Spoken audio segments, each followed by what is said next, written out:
नमस्कार साथियों, स्वागत है आप सभी का आपके अपने परिवार स्टडी शाला 2.0 में। दोस्तों, आज हम लोग पढ़ने वाले हैं जो आपने मई महीने में करंट अफेयर अभी तक पढ़ा है, उसी का हम लोग टेस्ट करेंगे और 10 क्वेश्चंस रखे गए हैं। साथ ही साथ चारों ऑप्शंस को हम लोग डिस्क्राइब करेंगे, ठीक है। तो इस तरीके से लगभग 35 से 40 क्वेश्चंस आपके तैयार हो जाएंगे। तो चलिए दोस्तों, आज का सेशन शुरू करते हैं। आपका टारगेट है कि 10 में से 8 क्वेश्चंस आपको सही करने हैं। देखिए, जो पहला प्रश्न है आपके लिए रखा गया है कि भारतीय वायुसेना के नए निदेशक कौन बनाए गए हैं। जल्दी जल्दी आप लोग उत्तर देना शुरू कर दीजिए कि भारतीय वायुसेना के नए अध्यक्ष कौन बनाए गए हैं। आपको बताया गया होगा कि आईएएफ के नए अध्यक्ष मतलब इंडियन एयरफोर्स के नए अध्यक्ष कौन बनाए गए हैं। तो आपको बताया गया उत्तर है आपका दोस्तों ऑप्शन डी जो है सही उत्तर है, संजीव कपूर। कौन बनाए गए हैं? संजीव कपूर बनाए गए हैं। अब देखिए, यहां पर चारों ऑप्शंस को एक बार देख लेते हैं हम लोग। ऑप्शन ए है आपका मनोज कुमार कटियार। बहुत से लोगों का ये उत्तर आया होगा। तो ये जो है दोस्तों ना, वो डीजीएमओ है, मतलब director general of military operations. जो सैन्य अभियानों के महानिदेशक बनाए गए हैं वो कौन है? मनोज कुमार कटियार है। बात करें मनोज पांडे की, तो ये बनाए गए हैं थल सेनाध्यक्ष। कौन बनाए गए हैं दोस्तों? थल सेनाध्यक्ष बनाए गए हैं। और बात करें बीएस राजू की, मतलब बोगावली सोमशेखर राजू की बात करें दोस्तों, तो ये बनाए गए हैं उपाध्यक्ष, मतलब थल सेना उपाध्यक्ष बनाए गए हैं। कौन? थल सेना उपाध्यक्ष बनाए गए हैं, ठीक है। थल सेना उपाध्यक्ष बनाए गए हैं। कौन दोस्तों? बीएस राजू। यहीं पर मनोज के नाम से सारी चीजें चल रही हैं, तो मनोज का एक नाम और है मनोज के नाम से, मनोज सोनी।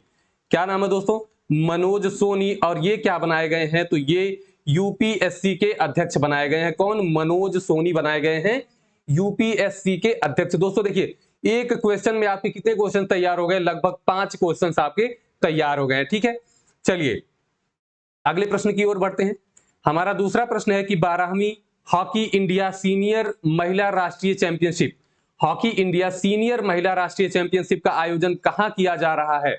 तो उत्तर आप लोगों का देखिए ऑप्शंस में है उड़ीसा, आंध्र प्रदेश, गोवा और तमिलनाडु, ठीक है। तो आपको उत्तर देना है। तो दोस्तों, जो आपका प्रश्न है कि 12वीं, यहां ध्यान दीजिएगा कि महिला राष्ट्रीय, महिला की बात हो रही है, ठीक है। महिला राष्ट्रीय चैंपियनशिप और ये सीनियर वाला है, ठीक। तो इसका जो आयोजन हो रहा है वो कहां पर होगा दोस्तों? तो वो आपका होगा मध्य प्रदेश के भोपाल में। कहां पर होगा? मध्य प्रदेश के भोपाल में होगा, ठीक है। ये आप लोग ध्यान रखेंगे, मध्य प्रदेश के भोपाल में होगा। आगे देखिए, एक ऐसे ही सब जूनियर पुरुष हॉकी राष्ट्रीय चैंपियनशिप का आयोजन कहां पर होगा? तो वो होगा गोवा में। सब जूनियर पुरुष हॉकी चैंपियनशिप, ठीक है, 2022, इसका आयोजन कहां होगा? गोवा में होगा, ठीक। बात करें अगर तमिलनाडु की, तो तमिलनाडु में कई सारी चीजें आपके सामने आई हैं। जैसे पहला समुद्री शैवाल पार्क, ठीक है, पहला भारत का पहला समुद्री शैवाल पार्क, ठीक है। क्या है? समुद्री शैवाल पार्क। कहां पर आयोजित, कहां पर इसका उद्घाटन हुआ दोस्तों? तो ये भी तमिलनाडु में हुआ है, ठीक है। बात करें अभी हाल ही में आपको आज के करंट अफेयर में पढ़ाया गया है कोयर कॉन्क्लेव, ठीक है, एंटरप्राइजेज इंडिया कोयर कॉन्क्लेव 2020 मतलब 22, मतलब 2022 का आयोजन कहां पर हो रहा है? तो दोस्तों ये भी तमिलनाडु के कहां पर? कोयम्बटूर में हो रहा है, ठीक है। कोयम्बटूर में किया गया है, ठीक। ये चीज आप याद रखेंगे। किसने इसका उद्घाटन किया है? तो एमएसएमई मंत्री जो हैं नारायण राणे के द्वारा इसका उद्घाटन किया गया है। गोवा के बारे में भी आपने देख लिया। गोवा के बारे में एक चीज और जान लीजिए कि समान सिविल संहिता, क्या है? समान सिविल संहिता लागू करने वाला पहला राज्य कौन बना है? वो भी गोवा ही बना है। और गोवा जो है वो रेबीज मुक्त पहला राज्य बना है, गोवा, ठीक है। 3-4 चीजें आपने गोवा के बारे में जान ली। बात करें उड़ीसा की, ठीक है, तो उड़ीसा में जो 2023 में जो हॉकी विश्व कप होने वाला है, पुरुष हॉकी विश्व कप, कहां पर होगा दोस्तों? पुरुष हॉकी विश्व कप जो होने वाला है वो होगा 2023 में। और कहां पर होगा? तो उड़ीसा में होगा। बात करें उड़ीसा में कहां पर होगा? तो उड़ीसा में भुवनेश्वर और राउरकेला दोनों स्थानों को मिलाकर इसका आयोजन किया जाएगा, ठीक है। अभी जो है यहाँ के जो सीएम है, ठीक है, नवीन पटनायक, उनके द्वारा इसका जो है अनावरण भी, इसके लोगों का अनावरण भी किया जा चुका है। तो ये सारी चीजें आपने देख लिया, ठीक है। आगे चलते हैं।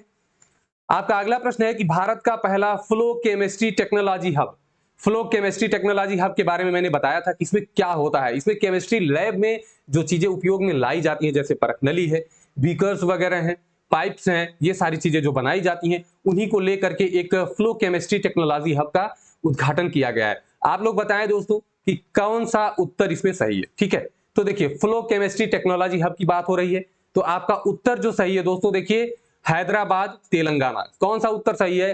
हैदराबाद तेलंगाना। चलिए बात आई हैदराबाद की। ठीक है, तो हैदराबाद में एक हवाई अड्डा है बेगमपेट हवाई अड्डा, और वहीं पर विंग्स इंडिया 2022, ठीक है, विंग्स इंडिया 2022 का क्या किया गया? आयोजन किया गया।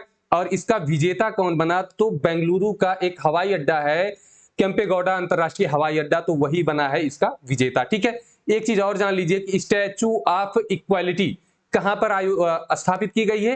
तो स्टैचू ऑफ इक्वालिटी जो स्थापित की गई है वो भी तेलंगाना के हैदराबाद में स्थापित की गई है। और किसकी प्रतिमा है? देखिए 4-5 स्टैचू की स्थापना हुई है, जिसको जानना अति आवश्यक है। ठीक है, इसको एक अलग से वीडियो में 2-4 मिनट की वीडियो या 5 मैक्सिमम 10 मिनट की वीडियो में आपको बता दिया जाएगा। अब देखिए स्टैचू ऑफ इक्वालिटी की बात हुई तो वो संत रामानुजाचार्य जी की प्रतिमा है, जिसका जो है अनावरण कहां पर किया गया है? तो हैदराबाद में किया गया, ये भी याद रखेंगे। आपने भुवनेश्वर उड़ीसा के बारे में अभी देखा। ठीक है, यहां पर दोस्तों एक स्किल इंडिया इंटरनेशनल सेंटर की भी स्थापना की गई है। कहां? भुवनेश्वर उड़ीसा में ही स्किल इंडिया इंटरनेशनल सेंटर की स्थापना की गई है। ठीक है, तो वो भी आप याद रखेंगे। जोरहाट असम की बात करें तो असम के जोरहाट में दोस्तों पहला, ठीक है, ग्रीन जो है ग्रीन शुद्ध हाइड्रोजन संयंत्र, ठीक है, ग्रीन शुद्ध हाइड्रोजन संयंत्र की स्थापना कहां की गई है? असम के जोरहाट में की गई है। असम के बारे में तमाम चीजें आपको बताई गई हैं। ठीक है, जैसे नदियों में नाइट नेविगेशन एप्लीकेशन किसने जो है शुरू किया है? असम ने ही शुरू किया है। दीमा हसाओ जिले में जो है पत्थर के घड़े मिले हैं। ठीक है, महापाषाण कालीन पत्थर के घड़े मिले, ये भी आप याद रखेंगे। बात करें पूर्णिया की, ठीक है, तो यहां पर जो है अनाज जो है उससे मोटे अनाजों से एथेनॉल बनाने का संयंत्र लगाया गया। कहां पर? पूर्णिया बिहार में। तो इतनी सारी चीजें आपको याद करनी है। ठीक, अगला आपका प्रश्न है कि world press photo of the year 2022 के विजेता कौन बने हैं? तो देखिए जितने भी फोटोग्राफी से संबंधित यहां पर पुरस्कार दिए गए थे, लगभग सारे पुरस्कारों को यहां पर रखा गया है। जैसे world press photo of the year 2022, तो ध्यान रखिए 4 ऑप्शन है: देवदत्त चक्रवर्ती, मोहम्मद रजा मासूम, चारुदत्त मिश्रा और एम्बर ब्रैकेन। ठीक है, अब यहां पर जो आपका उत्तर है दोस्तों ये वर्ल्ड प्रेस से संबंधित है। ठीक है, तो ये जो आपका उत्तर है डी वाला उत्तर है। कौन? एम्बर ब्रैकेन। फोटो का टाइटल क्या था? तो कमलूप्स रेजिडेंशियल स्कूल। ठीक है, कमलूप्स रेजिडेंशियल स्कूल, और किसने क्लिक किया था? एम्बर ब्रैकेन ने क्लिक किया था। बात करें ऑप्शन ए की, देवदत्त चक्रवर्ती, अभी आपने देखा था कि पिंक लेडी फूड वाला जो पुरस्कार दिया गया है, तो वो पुरस्कार किसे दिया गया है? देवदत्त चक्रवर्ती को। और जो टाइटल था फोटो का वो क्या था? फोटो का टाइटल कबाबियाना। वो जो आदमी धुएं में कबाब सेक रहा था ना, तो उसी को ये पुरस्कार दिया गया था, उसी फोटो वाले पे। दूसरा है मोहम्मद रजा मासूम। ठीक है, ग्रीन स्टार फोटोग्राफी। मैंने बताया था कि रजा मासूम तो है लेकिन इनके दिल में ना ढेर सारा तूफान भरा हुआ है, तो तुरंत याद आना चाहिए ग्रीन स्टार फोटोग्राफी 2022। ठीक है, किसे दिया गया है? मोहम्मद रजा मासूम को। चारुदत्त मिश्रा का नाम यहां पर दिया गया है। तो देखिए देवदत्त और चारुदत्त में कंफ्यूजन होता है, इसलिए दोनों को एक साथ रखा गया है। चारुदत्त मिश्रा को क्या दिया गया है? तो विटली गोल्ड अवार्ड। क्या? विटली गोल्ड अवार्ड दिया गया है 2022। ठीक है, किस फील्ड में दिया जाता है? तो हिम तेंदुआ के संरक्षण के लिए दिया जाता है। तो जो चारुदत्त मिश्रा है इन्होंने क्या किया है? ये हिम तेंदुआ संरक्षणवादी है, मतलब हिम तेंदुए के संरक्षण में एशिया महाद्वीप में सर्वश्रेष्ठ कार्य इन्होंने किया है। अगला प्रश्न देखते हैं दोस्तों कि पहले राज्य स्तरीय ओलंपिक का आयोजन कहां किया जा रहा है? तो पहले राज्य स्तरीय ओलंपिक्स का आयोजन, तो देखिए अपने देश भारतवर्ष में भी राज्यों में ओलंपिक्स का आयोजन किया जाना शुरू किया गया है। तो ये पहली बार आयोजित हो रहा है। कहां पर आयोजित हो रहा है? तो उत्तर आप लोगों ने देना शुरू कर दिया होगा। तो इसका जो दोस्तों सही उत्तर है वो है तिरुवनंतपुरम केरल। कहां? तिरुवनंतपुरम केरल में। चलिए एक एक ऑप्शंस को देखते हैं। बेंगलुरु कर्नाटका, तो बेंगलुरु में दोस्तों ये खेल की बात हो रही है तो खेल के बारे में बात करते हैं। ठीक है, अभी हाल ही में बेंगलुरु में यूनिवर्सिटी गेम्स, ठीक है, खेलो इंडिया यूनिवर्सिटी गेम्स का आयोजन किया गया। बात करें, देखिए खेलो इंडिया यूनिवर्सिटी गेम्स, ये आपको याद रखना है, ये पूछा जा सकता है। खेलो इंडिया यूनिवर्सिटी गेम्स ये 2021 का था। ठीक है, कोविड-19 की वजह से 2021 में नहीं खेला गया, तो 2022 में खेला गया।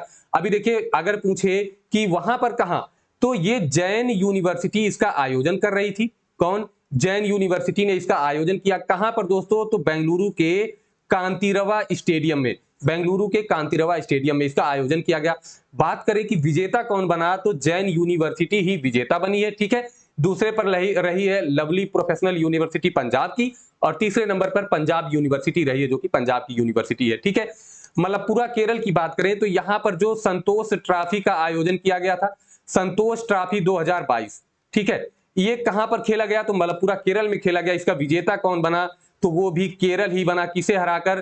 पश्चिम बंगाल को हराकर इसका विजेता बना है केरल। ठीक है, और ये केरल का 7वां खिताब था। बात करें शिलांग की, तो शिलांग का जिंग किंग जेरी, जिसे लिविंग रूट ब्रिज कहा जाता है, यूनेस्को की अस्थायी धरोहर में शामिल किया गया है।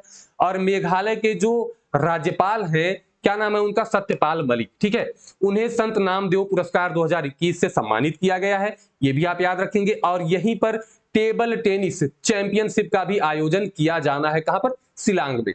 ठीक है, तो ये आपका रहा 5वां प्रश्न। अगला जो प्रश्न है कि मुख्यमंत्री मितान योजना किस राज्य सरकार द्वारा चलाई गई? ठीक है, मुख्यमंत्री मितान योजना किस राज्य सरकार द्वारा चलाई गई? तो ये योजना क्या है? तो लगभग 100 ऐसी इसमें 100 योजनाओं को रखा गया है जिसमें घर बैठे आप काम कर सकते हैं। ठीक है, तो उसी के क्षेत्र में ये मुख्यमंत्री मितान योजना चलाई गई। किसके द्वारा दोस्तों? तो आप जानते हैं छत्तीसगढ़ सरकार द्वारा। मुख्यमंत्री कौन है? भूपेश बघेल। कौन है दोस्तों? भूपेश बघेल जी के द्वारा चलाई गई है मुख्यमंत्री मितान योजना। यहीं पर छत्तीसगढ़ में एक और योजना चलाई गई है, क्या है दोस्तों? तो मिशन बाजरा। क्या है? मिशन बाजरा। जो वहां के लघु किसान है ना, उनके फसलों को उचित मूल्य दिलाने के लिए ये योजना चलाई गई, मिशन बाजरा। बात करें मध्य प्रदेश की, ठीक है, तो मध्य प्रदेश में देखिए यहां पर एक उद्यम क्रांति योजना चलाई गई थी। क्या है? उद्यम क्रांति योजना। ठीक है, उद्यम क्रांति योजना में क्या था? तो जो वहां के युवा वर्ग है ना, उनको 50 लाख का लोन दिया जाएगा बहुत ही कम ब्याज दर पर अपना उद्यम शुरू करने के लिए। बात करें कर्नाटक की, तो कर्नाटक में विनय समरस योजना चलाई गई थी। जो विनय नाम का एक 3 वर्ष का बालक था, जो मंदिर में चला गया था, दलित बालक था, तो गांव वाले ने इसके ऊपर क्या किया? 25,000 का जुर्माना लगा दिया था। बात करें महाराष्ट्र की, तो अभी आपने देखा जीन बैंक परियोजना को मंजूरी किसने दी है? महाराष्ट्र ने, जीन बैंक परियोजना। ठीक है, और एक है जीवाला योजना या जीवला योजना। क्या है? जीवला योजना। तो जीवला योजना किसके द्वारा चलाया गया? ये भी महाराष्ट्र के द्वारा चलाया गया। दोस्तों जीवला योजना में क्या है कि कैदियों को ऋण देने की सुविधा दी गई है। ठीक है, जो कैदी 3 साल से ऊपर की कैद हुई है जिन्हें, उन्हें क्या ये योजना का लाभ दिया जा सकता है। ठीक है, और जीन बैंक परियोजना में क्या है कि कुछ प्रजातियां हैं जैसे फसलों की हैं या कुछ अन्य जीवों की प्रजातियां, उनको संरक्षित करने के लिए जीन बैंक परियोजना को मंजूरी दी गई। किसके द्वारा? महाराष्ट्र सरकार के द्वारा दी गई है। ठीक है, ये सारी चीजें कंफर्म। आगे चलते हैं। बहुत सारी चीजें महाराष्ट्र के बारे में आपको बहुत सारी चीजें बताई भी जा चुकी हैं। ठीक है, चलिए अगला प्रश्न है दूसरा, भारत नॉर्डिक शिखर सम्मेलन कहां आयोजित किया गया? ठीक है, तो भारत नॉर्डिक शिखर सम्मेलन की बात हो रही है। अभी आपने देखा कि ये दूसरे की बात हो रही है, तो पहला का आयोजन कहां हो चुका है? तो स्टॉकहोम में 2018 में, स्टॉकहोम 2018 में इसका आयोजन हो चुका है। बात हो रही है दूसरे की, तो दूसरा 2022 में आयोजित किया गया। और ये दोस्तों कहां आयोजित किया गया है? तो ये आपके डेनमार्क में आयोजित किया गया है। कहां? डेनमार्क में आयोजित किया गया। यहां पर और सारे देश रखे गए हैं, तो इनके बारे में भी जान लेते हैं। देखिए नॉर्डिक देशों में 5 देश आते हैं, वो आपको बताया जा चुका है। ठीक है, जैसे नॉर्वे है, फिनलैंड है, डेनमार्क है, स्वीडन है। ठीक है, और एक देश और है, तो लगभग 5 देश इसमें नॉर्डिक देशों में आते हैं। अब यहां पर बात करें दोस्तों नॉर्वे की, ठीक है, तो नॉर्वे हाल ही में एक सूचकांक जारी हुआ है, प्रेस स्वतंत्रता सूचकांक। कौन सा? प्रेस स्वतंत्रता सूचकांक। ठीक है, इसमें जो है नॉर्वे फर्स्ट प्लेस पर है। बात करें भारत की कौन सी स्थिति है, तो भारत 150 पर है। 2021 में भारत 142 पर था, अभी 8 अंक की और हानि हो गई है, मतलब 8 अंक नीचे चला गया।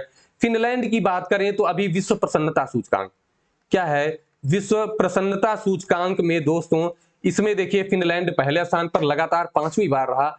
और भारत की अगर स्थिति देखें तो 136 पर, कितने पर? 136 पर भारत रहा। यहां पर एक देश दिया गया है एस्टोनिया। तो एस्टोनिया के बारे में आपने देखा था कि इसकी राजधानी क्या है? टेलिन। एस्टोनिया की जो राजधानी है टेलिन है, और टेलिन में ही विश्व का सबसे बड़ा साइबर सुरक्षा अभ्यास कहां पर आयोजित किया गया? एस्टोनिया के टेलिन में। उसका नाम क्या था? तो लॉक्ड शील्ड्स। क्या नाम था? लॉक्ड शील्ड्स नाम था। ठीक है, इतनी सारी चीजें डन हो गई। आपका 8वां प्रश्न है कि केंद्रीय प्रत्यक्ष कर बोर्ड सीबीडीटी मतलब central board of direct taxes के अध्यक्ष किसे बनाया गया है? तो जेबी महापात्रा के स्थान पर, जेबी महापात्रा के स्थान पर किसे बनाया गया है? तो दोस्तों देखिए अस्थायी रूप से बनाया गया है, 3 महीने 4 महीने के लिए, या जब तक कोई अस्थायी अध्यक्ष नहीं बन जाता, तो किसे संगीता सिंह को बनाया गया है। ठीक है, अब बात करें नंदमूल चंदानी की, तो नंदमूल चंदानी जो है वो CIA जो सेंट्रल एजेंसी है, इंटेलिजेंस एजेंसी है अमेरिका की, उसके CTO बनाए गए, मतलब चीफ टेक्नोलॉजी ऑफिसर बनाए गए। कौन? नंदमूल चंदानी। नवीन श्रीवास्तव की बात करें तो नेपाल में भारत के राजदूत बनाए गए हैं। कौन? नवीन श्रीवास्तव। ठीक है, नेपाल में भारत के राजदूत। ऐसा कैसे हुआ? देखिए, विनय मोहन क्वात्रा जो कि नेपाल में भारत के राजदूत थे, उनकी नियुक्ति कहां हो गई? भारत में विदेश सचिव के रूप में हुई, तो उनके स्थान पर नवीन श्रीवास्तव को नियुक्त किया गया। अब जब वहां से विदेश सचिव के रूप में विनय मोहन क्वात्रा आए, तो विनय मोहन क्वात्रा किसका स्थान लिए? तो हर्षवर्धन श्रृंगला का स्थान लिए। तो श्रृंगला जी को कहां पर रखा गया? तो G20 में समन्वयक के रूप में भारत की तरफ से इनको रखा गया है। बात करें तरुण कपूर की, तो ये प्रधानमंत्री जी के सलाहकार बनाए गए हैं। कौन? तरुण कपूर। और ये किसका स्थान ले चुके हैं? ये अमित खरे का स्थान ले चुके हैं। ठीक है, तो ये इस क्वेश्चन में CBDT की अध्यक्ष कौन है? संगीता सिंह आपका सही उत्तर है।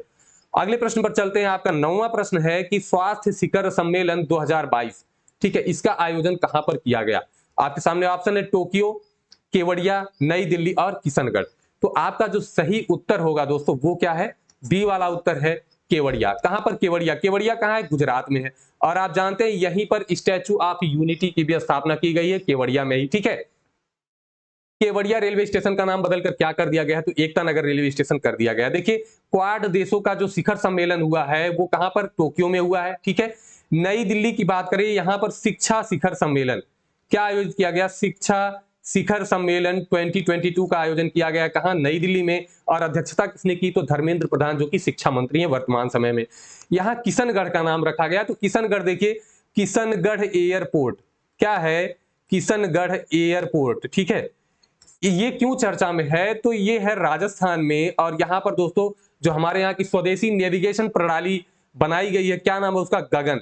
तो इसका सबसे पहले प्रयोग किसने किया है? तो इंडिगो एयरलाइंस ने किया है। ठीक है, और इंडिगो एयरलाइंस ने जो अपना विमान ATR-72 लैंडिंग कराई है, तो सबसे पहले कहां पर लैंडिंग कराई गई है? तो किशनगढ़ एयरपोर्ट में ही लैंडिंग इसकी कराई गई है। इस प्रश्न का आपका जो ऑप्शन है वो बी वाला सही है।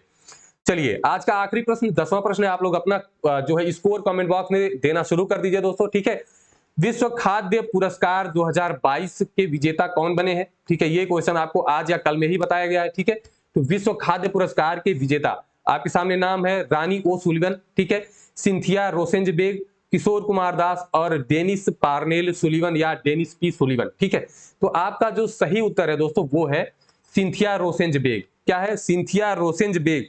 आपसे पूछे कि खाद्य दिवस कब मनाया जाता है, तो आपका उत्तर तुरंत आना चाहिए। उत्तर देते रहिए, विश्व खाद्य दिवस। चलिए, आप लोगों का उत्तर आना चाहिए सभी का कि विश्व खाद्य दिवस कब मनाया जाता है। देखिए, यहां पर आपके ऑप्शंस हैं। पहला है रानी ओ सुलिवन और डेनिस पार्नेल सुलिवन। दोनों को एक साथ रखा गया क्योंकि नाम मिलता जुलता है। रानी ओ सुलिवन ने जो जीता है वो विश्व स्नूकर चैंपियनशिप। ठीक है, विश्व स्नूकर चैंपियनशिप।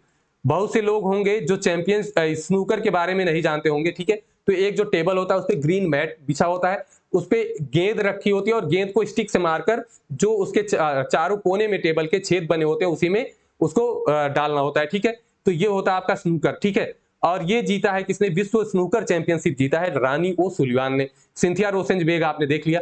किशोर कुमार दास, ठीक है, किशोर कुमार दास ने Commonwealth point of lights award जो है, Commonwealth points of light award, ठीक है, ये किसने जीता है? तो किशोर कुमार दास जो कि बांग्लादेश के हैं। इन्होंने एक फ्री में शिक्षा देने के लिए एक संस्था चलाई जिसे बालोद्यान या इसी तरह से इसका कुछ नाम है। ठीक है, तो उसी के लिए इन्हों क्या दिया गया? इन्हें पुरस्कार दिया गया, कॉमनवेल्थ पॉइंट ऑफ लाइट्स पुरस्कार 2022 से सम्मानित किया गया है। ठीक, अगला है डेनिस पी सुलिवन, मतलब डेनिस पार्नेल सुलिवन। तो दोस्तों इन्हें गणित का एबेल पुरस्कार 2022, क्या है? गणित का एबेल पुरस्कार 2022 से सम्मानित किया गया है डेनिस पार्नेल सुलिवन। और इन्हीं के साथ एक नाम और आपको मिला था, फ्रांसिस डी केरे, मतलब डी फ्रांसिस केरे। उन्हें कौन सा पुरस्कार मिला है? तो उन्हें आर्किटेक्चर का पुरस्कार मिला है, प्रित्जकर पुरस्कार। कौन सा?